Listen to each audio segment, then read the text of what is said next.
పేరు జాఫర్. ఈ సినిమా తర్వాత మా ప్రభాస్ అన్నకు వస్తుంది 2000 కోట్ల సినిమా ఆఫర్. నిజంగా అంటే నిజంగా రోడ్ మీద పోతుంది ఆటో.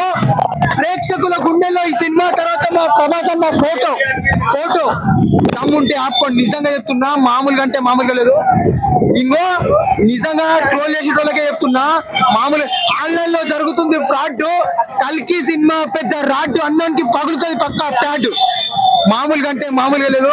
ఇలాంటి సినిమా వచ్చి చూడండి. 500 కాదు భయ్యా, 1000 రూపాయలు పెట్టి టికెట్ తీసుకో. సూపర్ ఉంది సినిమా. మీడియా ముఖంగా చెప్తున్నా, యూట్యూబ్ లో ఫేక్ రివ్యూస్ ఇచ్చే వరకు చెప్తున్నా, అది బాగాలేదు ఇది బాగాలేదు అని చెప్తే పగులుతుంది పక్క. Block buster cinema. Telugu, Hindi, Tamil, Kannada ఇలాంటి ఏ ఇండస్ట్రీ తీయని సినిమాని మన నాగ్ అశ్విన్ గారు తీయడం జరిగింది. నిజంగా మనకి ఇష్టమైంది మిరపకాయ బజ్జీ. ఏమన్నా ఉందా సినిమాలో బుద్ధి?